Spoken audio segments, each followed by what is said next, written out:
As the Kotati threat makes its way to Earth, the mutants of Krakoa will need to stand firm against it. What'll happen next? Well, let's hop into the pages of Empyre X-Men issue number 1 and number 2 and find out together, shall we? Well, now isn't this interesting? As this special tie-in issue begins, we actually get to check back on in with Scarlet Witch, the mutant turned not mutant turned great boogeyman of Krakoan society. We get to see Scarlet Witch not long after the events of House of M, wherein she used her amazing chaos magic to make basically all the mutants disappear. She's talking to Doctor Strange about how she might be able to take back probably the worst mistake in her life. But as Doctor Strange puts it, even with his amazing magical power, sometimes bells can't be unrung, and sometimes you have to live with the ramifications of your choices. Which for poor Wanda Maximoff means pretty much being barred from the island paradise that is Krakoa, and having all of her old friends and family hold her up as basically the devil of their new mythology. Because of that, Scarlet Witch scours the globe looking for arcane artifacts, which she plans to use to get this, resurrect the dead on Genosha.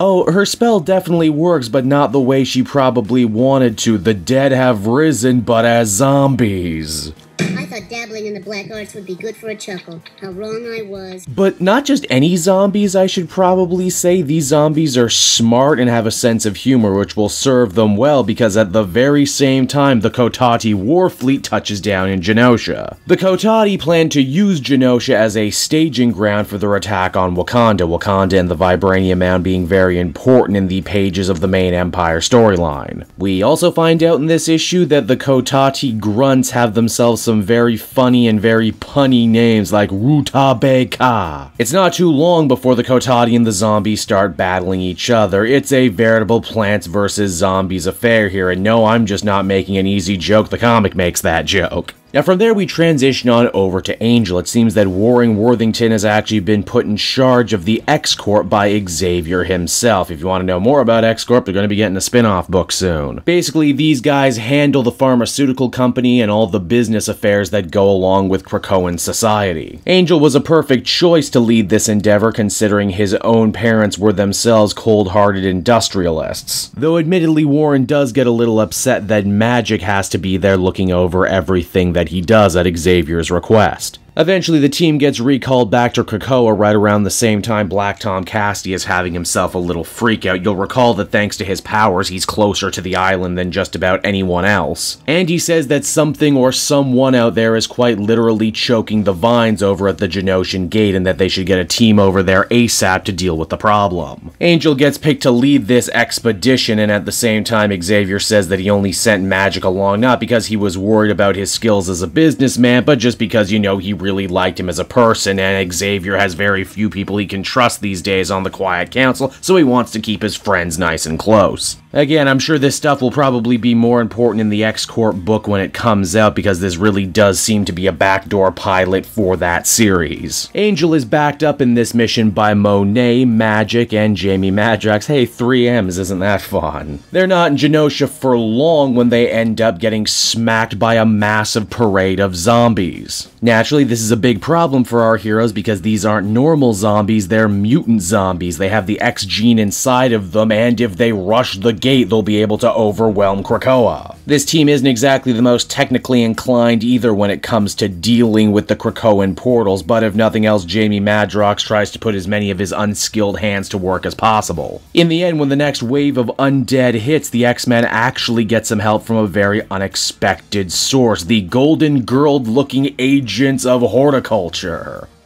Old women are coming, and they're also in the movie, and they're gonna come and cross the town. You'll probably remember these old biddies from the main Hickman X-Men book. They're a group of radical plant scientists who were able to use their know-how of horticulture to crack one of the Krakoan gates. Now they're back and they want themselves a piece of the Kotati. No, literally a piece of them. They're an advanced plant race and they figure they can learn a lot from them, even if it means clashing with the X-Men again. In fact, they came very much prepared with a brand new pheromone spray way that makes Angel and Madrox think that they're beautiful women who need to be saved. Also, it turns out Warren is damn good at singing Barry Manilow. I bet you didn't see that one coming. I know I sure didn't. That means poor Monet and Magic have to basically run this entire operation on their own, and it keeps getting more and more complicated by the second. You got plants versus zombies versus mutants versus old women. By far, though, the Kotati end up taking the worst losses, and because of that, they decide to set their ship to self-destruct, but because they're a crazy plant race, it's not a regular kind of self-destructing. Basically, their ship is going to turn into one giant seed pod, exploding and destroying the landscape around it, making it perfect to plant a new garden should the Kotati choose to. Both Horticulture and the X-Men end up losing people inside the grasping vines, and because of that, they ever so briefly decide to align themselves with one another.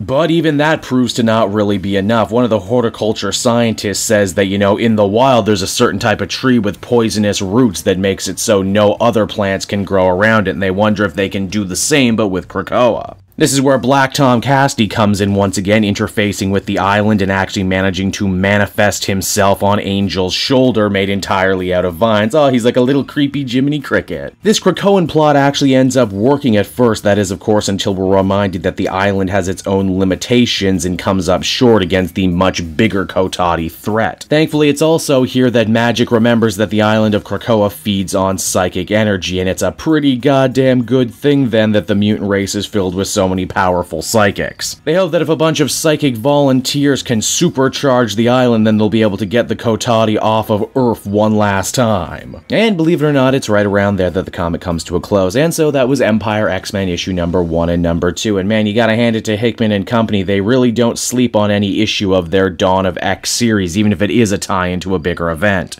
I'm truly fascinated by this Scarlet Witch story and cannot wait for her to come back into focus again and see what her relationship with the X-Men is going to be like by the end of this story. It's nice to see Angel get to lead a team, and if I wasn't already interested in X-Corp just because of its premise alone, I'll definitely be interested in picking it up to get a chance to follow him again. It's also super cool to see Horticulture again. Yeah, I know they're one giant Golden Girls joke, but hey, I like X-Men, I like the Golden Girls, and that's two great tastes that taste great together, don't you know? As a tie-in, though, is any of this important to understanding the greater story that is Empyre? No, not at all, but you might actually need to read it if you want to know what's happening in X-Men, so that's good if nothing else. Overall, I'd give this one a 7.5 out of 10.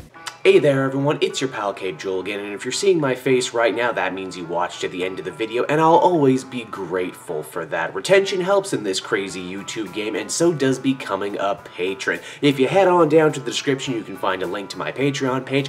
Recently just redid all the tiers, a lot of cool stuff offering up there, exclusive commentaries, exclusive polls, behind the scenes concept art for Capes and Quests. That's the brand new D&D show I've started soon. Never been a better time to become a patron. You can become a patron for as little as $1 a month and help the channel grow and, help me continue to deliver content like what you just saw. So I want to thank you all, and I will see you again next time. Bye-bye.